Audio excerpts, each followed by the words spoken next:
Mega Man 7. My favorite of the series.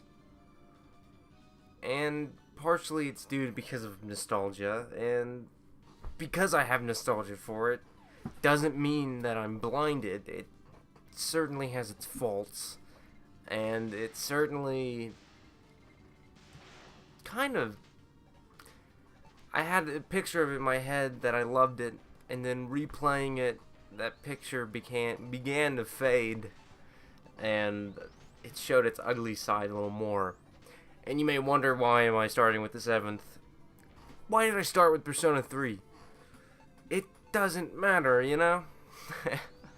I'm going to review what I like to review. I'm not going to go in order, you know, except with maybe Metal Gear Solid. But, that being said, Mega Man is probably my second favorite video game series. You know, it's a fun platforming series and RPG and kart racer. What the fuck? But another reason I'm starting with the 7th, another reason 7's probably my favorite is because of the Anniversary Collection. I grew up playing it. That's how I discovered Mega Man. That's how I became invested. I had a GameCube and Anniversary Collection and X Collection, whatever. I wasn't drawn to the first 6 games because they all looked alike. I did play them. I struggled with Mega Man 1 and 2, but 3 and 4 and 5 and 6 were a little easier, and I got a little farther in those games, even being a little kid. But 7, which is kind of difficult, 7 and 8 I played the most because the eye candy, they blew me away as a little kid, you know. But anyways, now it's time for the actual review of Mega Man 7 off the Anniversary Collection. Not that it matters, but it matters to me. So, the first thing I want to talk about is the graphics, because that's what your eye is drawn to the most. Especially if you're a Mega Man fan and you played 1 through 6, you see this is not only on the SNES, but it has a different graphical style. And it doesn't just look like Mega Man X or X2, which came before it. The sprites are massive, you know, especially for SNES standard. And that's important because they were trying to wow people with the graphics. And it really does look good. The sprite quality is great. The animation isn't too good, but also just a screenshot, you're like, wow, that looks incredible. It looks awesome. And the big sprites were a big deal back then because big sprites were impressive, you know, because you're used to small sprites. But you know, it's great. I love the sprites. I love the graphics of this game. But that's superficial. A game can look good, and a game can be bad and look great. There's plenty of those games. But next I'll talk about the sound, which isn't very memorable. I don't really remember any. I remember Freeze Man's stage and Cloud Man's stage, and that's about it. I kind of remember the intro stage, but that's mostly it in terms of sound. But again, it's, I guess, underwhelming for a Mega Man game, but it doesn't impact it. I just don't remember most of it. And I didn't hear anything I hated. I just didn't hear much that I remember. Hear much that I think back, oh, I want to listen to that, you know. Oh, whatever. I bet there'd be a cool remix of it in Smash. I don't think of that when I think Mega Man 7. But what I do think of is the gameplay, which is fun and great and all that, but it leads me to my problem with the classic series and why I prefer the X series.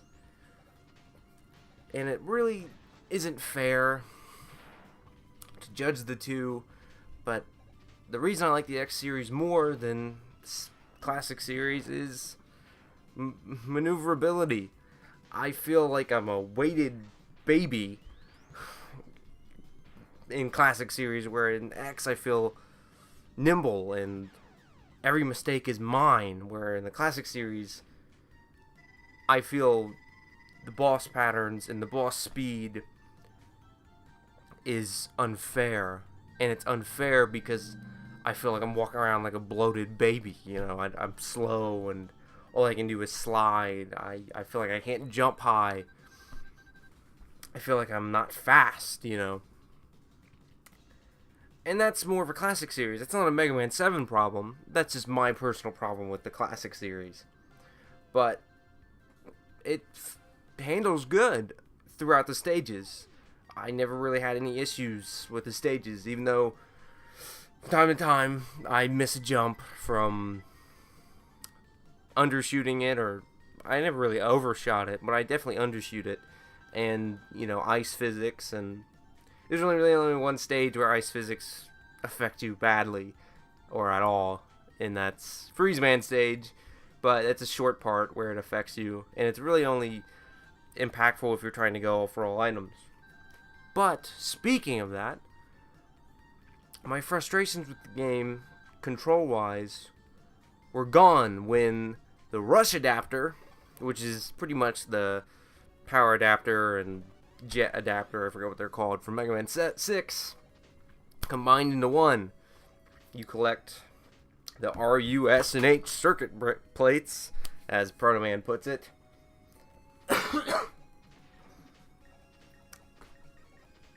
And you can combine with your dog, your faithful companion, Rush, and you have a stronger charge shot, which is just a rocket fist.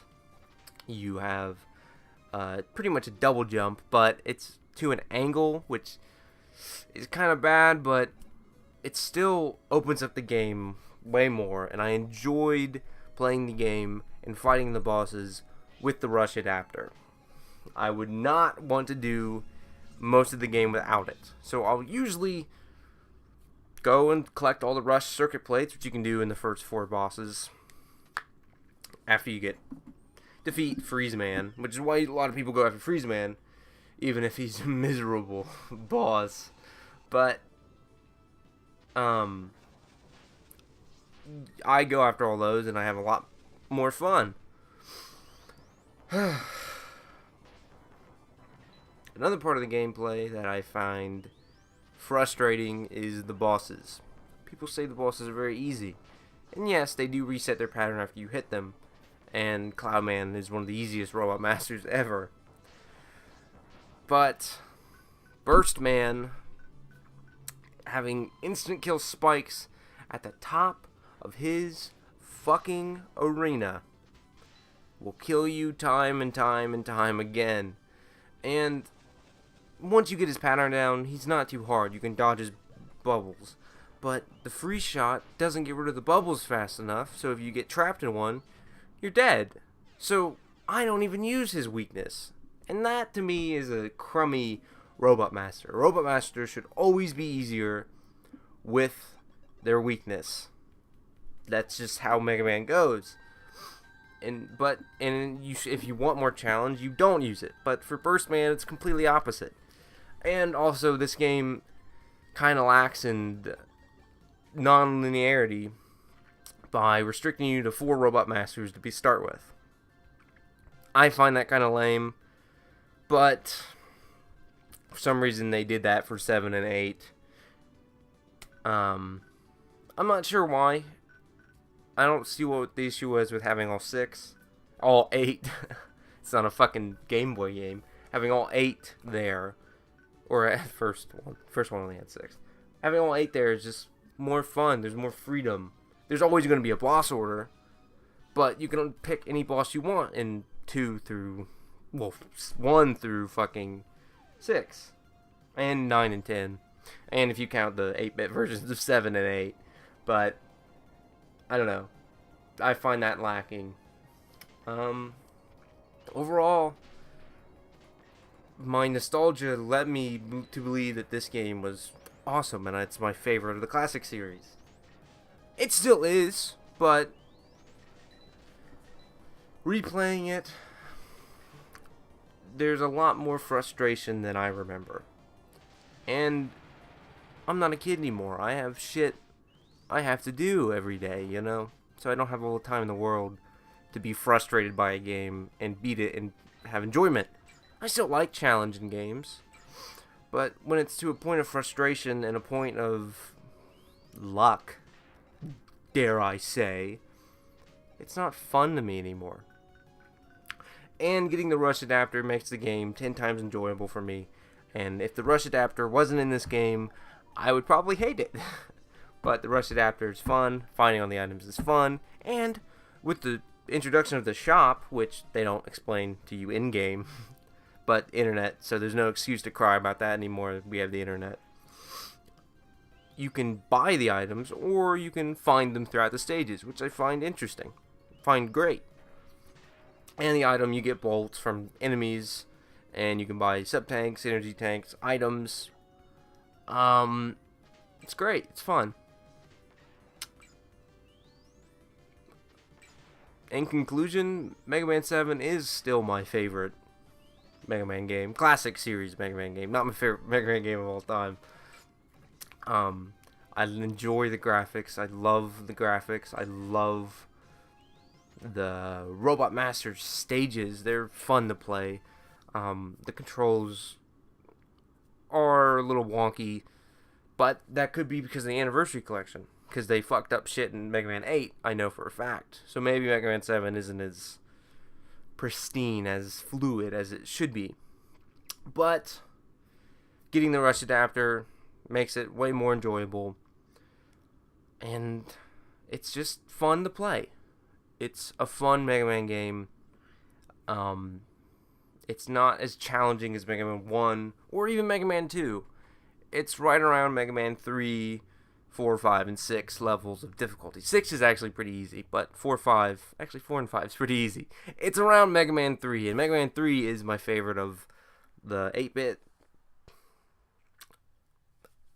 legacy era of Mega Man, which is probably another reason I like this one so much. But if you like Mega Man, and if you like platformers, especially if you like 16-bit platformers, there's no reason to not play Mega Man 7.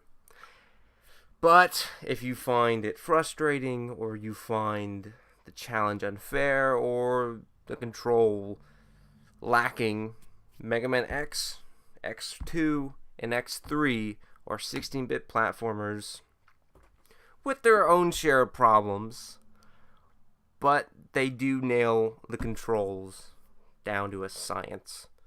And I'd rather play X1, X2, and X3 over Mega Man 7. But nostalgia wants me to play Mega Man 7. Decide for yourself, but Mega Man 7 is still a good game, but not as good as I remember it being.